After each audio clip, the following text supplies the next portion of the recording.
Hello everyone, मैं शगुफ्ता और आज हम पढ़ेंगे अधिगम अक्षमताएं, जो कि मोस्ट इम्पॉर्टेंट टॉपिक है ये, क्योंकि अभी तक के जितने भी सीटेट या टेट एग्ज़ाम्स हुए हैं उसमें मोस्टली जो है अक्षमताएं ज़रूर पूछी जाती हैं, चाहे वो लिखने की अक्षमता हो या फिर पढ़ने की अक्षमता हो, स्पेलिंग की अक्षमता हो, मतलब जो भी है, क्योंकि ये जो डिसऑर्डर्स होते हैं इम्पॉर्टेंट हैं और क्योंकि ये पिछले कई एग्ज़ाम्स में लगातार ये पूछे जा रहे हैं, इम्पॉर्टेंट होते हैं ये। तो इसमें कई तरह की अक्षमताएं होती हैं। कई बार ऐसा होता है कि जैसे बच्चे को मतलब मिरर टाइप का जो है वो लिखता है, जैसे लिखा होता है जिस तरह से बुक्स में, उसको बच्चा इस तरह से लिखता है जैसे मिरर में दिखता है, मतलब शीशे में जिस तरह से दिखता है उस तरह से लिखता है। कई बार होता है कि बिल्कुल उल्टा पढ़ता है, 69 को 96 पढ़ देता है या 96 को 69 पढ़ देता है, या 15 को 50 बोल देता है, 50 को 15 बोल देता है। इस तरह से बहुत सी अक्षमताएं होती हैं। कई बार स्पेलिंग में अक्षमता होती है, गणित की भी अक्षमताएं बहुत तरह की होती हैं। तो आज की वीडियो में सभी तरह की हम अक्षमताओं को पढ़ेंगे। आपको एक ही इसी वीडियो में बहुत सारी अक्षमताएं आप पढ़ेंगे। हो सकता है आपने ये अक्षमताएं अभी तक नहीं पढ़ी हों, क्योंकि आपके जो एग्ज़ाम्स अब हो रहे हैं उस एग्ज़ाम्स में इस तरह से आपसे पूछा जाता है। मान लीजिए पठन जो अक्षमता होती है, आप सभी ने डिसलेक्सिया पढ़ा हुआ है कि डिसलेक्सिया जो है वो पठन जो अक्षमता होती है, पढ़ने संबंधी जो विकार होता है उसको डिसलेक्सिया कहते हैं। लेकिन इसके भी कई नाम हैं। हो सकता है एग्ज़ाम्स में आपसे डिसलेक्सिया ना पूछकर कुछ और पूछ दे, क्योंकि इसके भी बहुत सारे नाम हैं, ठीक है। तो आप कंफ्यूज ना हो जाएं। अगर आपको पता होगा तो आप पठन विकार या पठन अक्षमता को टिक कर देंगे। इसी तरह से जो लिखने की अक्षमताएं हैं वो भी बहुत सारी अक्षमताएं हैं। गणित में भी चार अक्षमताएं हैं। आपने सभी ने गणित की जो अक्षमता होती है डिस्कैल्कुलिया पढ़ा होगा, लेकिन डिस्कैल्कुलिया में भी बहुत सारी चीज़ें आती हैं। अंकगणितीय अक्षमता, अंकगणित के अंकों को बोलने की अक्षमता, उसको लिखने, तो इनको अलग अलग नामों से जानते हैं। तो आज की वीडियो में हम सारी अक्षमताओं को पढ़ने वाले हैं। आपको इस एक वीडियो देखने के बाद कहीं और कुछ पढ़ने की ज़रूरत नहीं है। अक्षमता से रिलेटेड, ठीक है, जो विकार होते हैं उनसे रिलेटेड सब कुछ आपको इसी वीडियो में मिल जाएगा। बहुत सारी चीज़ें हैं जिनको आपने पढ़ा होगा, बहुत सी ऐसी चीज़ें हैं जिनको आपने पहले नहीं पढ़ा होगा। तो वीडियो है बहुत ज़्यादा इम्पॉर्टेंट। तो चैनल पे नए आए हैं तो सब्सक्राइब ज़रूर कर दीजिए, साथ ही बेल आइकन को ज़रूर प्रेस कर दीजिए, क्योंकि जो भी वीडियो अपलोड करूँगी तो उसकी नोटिफिकेशन आपको मिल जाएगी, ठीक है। तो चलिए वीडियो स्टार्ट करते हैं। हम पढ़ लें अधिगम अक्षमताएं। ये मैंने हर अक्षमता को अलग कलर से डिफाइन किया है, क्योंकि इससे क्या होगा तो हम पढ़ने पर क्या होता है, जब अलग कलर से होता है तो उस पर ज़्यादा ध्यान आता है। अगर सारे एक ही कलर से इसको कर देते तो सब जो है एक में हो जाता है, कुछ जो है हाईलाइटेड नहीं होता है। इसलिए जो है इसको अलग अलग कलर से हर अक्षमता को अलग कलर से दिया है। तो चले पहली अक्षमता देखते हैं। पहली जो अक्षमता है पढ़ने संबंधी अक्षमता।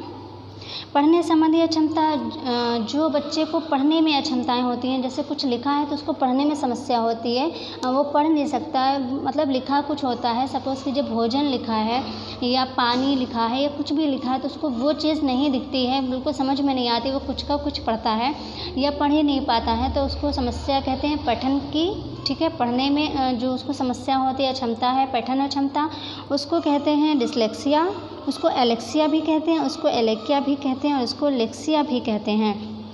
तो पढ़ने संबंधी अक्षमताओं को कई नामों से जानते हैं, डिसलेक्सिया, एलेक्सिया, एलेकिया और लेक्सिया। इनमें से अगर कुछ भी आता है तो आप आराम से कर सकते हैं कि ये पढ़ने संबंधी अक्षमता है। एक चीज़ ध्यान रखें कि डिसलेक्सिया को शब्द अंधता भी कहते हैं।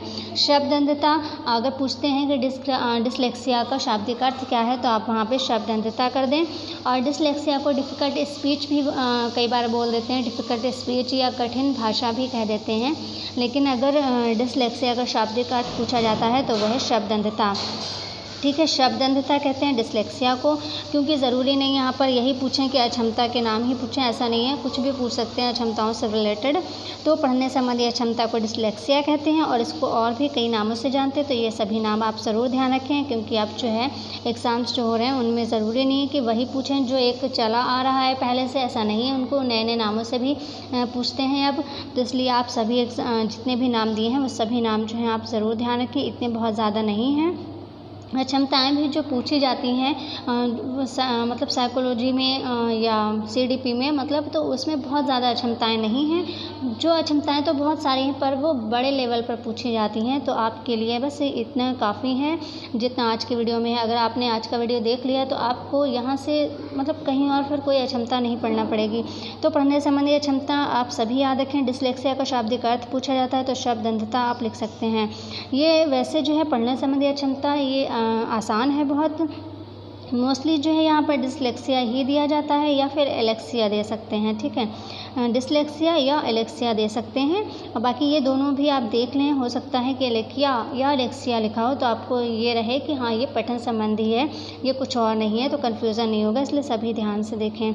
आप देखें लेखन अक्षमता जो होती है यानी लिखने में जो समस्या बच्चे को होती है, मान लीजिए कुछ लिखा है उसका जो है उल्टा लिख देते हैं कई बार, जैसे मिरर में देखने से होता है इस तरह से उल्टा लिख देते हैं, या फिर पूरे शब्द में कोई एक वर्ण, ठीक है, पूरे मान लीजिए भोजन में जा जो होता है, जा हो सकता है किसी बच्चे को जा बनाने में समस्या होती हो, उस जा को उल्टा बनाता हो, है ना। तो ज़रूरी नहीं है पूरे एक शब्द को ही वो गलत लिखे, किसी एक वर्ण को हो सकता है। तो कोई भी समस्या मतलब लिखने की जो समस्याएं होती हैं, लिखने में जो अक्षमता होती है उसको जो है डिस्ग्राफिया कहते हैं। और लेखन अक्षमता को लेखन विचलन भी लिखा हो सकता है। तो आप ध्यान रखें विचलन या अक्षमता एक ही बात है। तो लेखन अक्षमता या लेखन विचलन को कहते हैं डिस्ग्राफिया। इसको अग्राफिया भी हो सकता है, डिस्प्रेक्सिया भी हो सकता है, अप्रेक्सिया और असमबोलिया भी हो सकता है। तो आप जो है ये इनको जो पर्यायवाचक जिसको बोल सकते हैं या समानार्थी बोल सकते हैं, पर्यायवाचक या एक से अधिक जो इसके होते हैं वो आप सभी याद रखें। क्योंकि मान लीजिए असमबोलिया पूछा गया आपसे कि असमबोलिया क्या है और 4 ऑप्शन देते हैं, तो वह लेखन संबंधी अक्षमता है। अगर आपको ये पता है तो आप कर पाएंगे, लेकिन अगर आपने कभी असमबोलिया नहीं पढ़ा है तो जो है आपको प्रॉब्लम होगी कि असमबोलिया हमने कभी नहीं पढ़ा और ये क्या है। असमबोलिया, डिस्प्रेक्सिया, अप्रेक्सिया, अग्राफिया और डिस्ग्राफिया ये सभी हैं लेखन अक्षमताएँ, ठीक है। लेखन अक्षमताएँ हैं, इतने नामों से जानते हैं आप, ज़रूर इसको ध्यान रखें क्योंकि ये इम्पॉर्टेंट है। लेकिन यहाँ पर एक चीज़ ध्यान दें, जो डिस्प्रेक्सिया वर्ड है ये वाला डिस्प्रेक्सिया लेखन अक्षमता है ये, ठीक है, लेखन अक्षमता है डिस्प्रेक्सिया। लेकिन अगर एग्ज़ाम्स में ऑप्शन में लेखन अक्षमता के साथ साथ चित्रांकन अक्षमता भी दे रहे हैं, वो लेखन एवं चित्रांकन जो अक्षमता है इस तरह से अगर पूछ रहे हैं तो डिस्प्रेक्सिया आप कर सकते हैं। देखें यहाँ पर मैंने लिख भी दिया है, लेखन एवं चित्रांकन अक्षमता को कहते हैं डिस्प्रेक्सिया।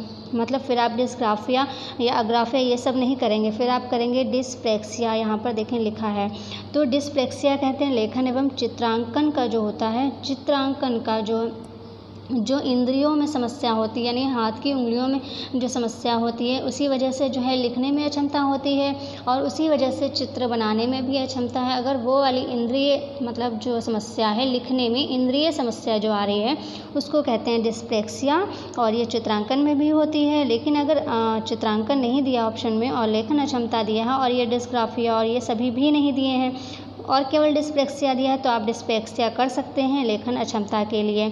लेकिन अगर लेखन अक्षमता दिया है और एक जगह दिया है लेखन एवं चित्रांकन अक्षमता, तो आप इस वाले को टिक करेंगे, लेखन एवं चित्रांकन को डिस्प्रेक्सिया के लिए, ठीक है। तो आई होप आप समझ गए होंगे कि लेखन अक्षमता को भी डिस्प्रेक्सिया कहते हैं। लेकिन अगर वहाँ पर बिल्कुल क्लियर दिया है लेखन एवं चित्रांकन अक्षमता, तो आप जो है डिस्प्रेक्सिया वहाँ पर करेंगे, क्योंकि ये चित्रांकन के लिए होता है, जो इंद्रियों से रिलेटेड जो समस्या लिखने में होती है। क्योंकि लिखने की समस्याएं बहुत सारी हो सकती हैं, लिखने के मतलब जो समस्या उसके बहुत सारे कारण हो सकते हैं, मतलब हाथ की उंगलियों में वीकनेस या उसको इंद्रियों में समस्या, ठीक है। तो ये हो सकती है एक या फिर उसको ठीक से समझ में नहीं आ रहा तो वह नहीं लिख पा रहा, बहुत सारी चीज़ें कारण हो सकते हैं। तो जो इंद्रियों वाला कारण है अगर, तो वह डिस्प्रेक्सिया कहेंगे उसको, ठीक है। बाकी आप ये सभी नाम जो हैं ये ज़रूर याद रखें क्योंकि ये बहुत इंपॉर्टेंट हैं। और असमबोलिया क्योंकि आपको शायद नया शब्द लगे, इसलिए इसको जो है ज़रूर ध्यान रखें।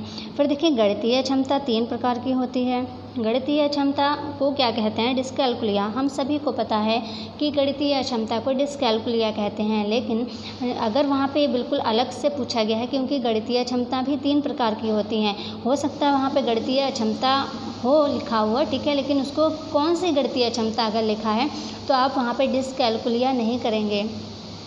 कर भी सकते हैं। अगर ऑप्शन में डिसकैल्कुलिया, डिसग्राफिया, डिस्प्रेक्सिया इस तरह के ऑप्शन है तब आप डिसकैल्कुलिया कर सकते हैं। लेकिन अगर डिसकैल्कुलिया के ही वहाँ पे प्रकार दिए हैं ऑप्शन में, जैसे वर्बल डिसकैल्कुलिया, लेक्सिकल डिसकैल्कुलिया ये दिए हैं आपको, तब आपको देखना पड़ेगा कि कौन सी वाली गणितीय क्षमता है जिसके लिए कौन सा शब्द सही होगा। तो वो आपको ध्यान से पढ़ना होगा। जो अंक गणितीय क्षमता होती है, गणित में अंक गणितीय यानी गणित में जो गणित के अंकों को जो बोलने में अक्षमता होती है, यहाँ पर पढ़ने की बात नहीं हो रही, यहाँ पर बोलने की बात हो रही है।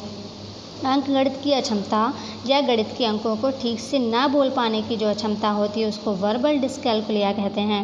डिसकैल्कुलिया कहते हैं गणित अक्षमता को, ठीक है, गणित की अक्षमता को डिसकैल्कुलिया कहते हैं। लेकिन कौन सी गणित की अक्षमता, कौन सी गणित की अक्षमता? अंक गणितीय जो अक्षमता है, और जिसको गणित के जो अंक होते हैं उसको बच्चा जो बोलने में समस्या होती है, यहाँ पर पढ़ने की बात नहीं आ रही, यहाँ पर गणित के अंकों को बोलने की जो समस्या होती है उसको कहते हैं वर्बल डिसकैल्कुलिया। जैसे 15 को 50 कहते हैं बच्चे, या 50 को 15 कहते हैं, 19 को 90 कह देते हैं, 90 को 19 कह देते हैं। इस तरह से जो अंक गणितीय जो अक्षमता होती है, जो बोलने में अक्षमता होती है, उसको कहते हैं वर्बल डिसकैल्कुलिया। आई होप आप समझ गए होंगे।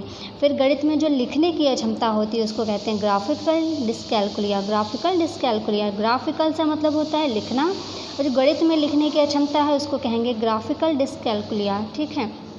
गणित में लिखने की अक्षमता मतलब जैसे 69 को बच्चे 96 लिख दें, या और भी कुछ चीज़ें हो सकती हैं लिखने की।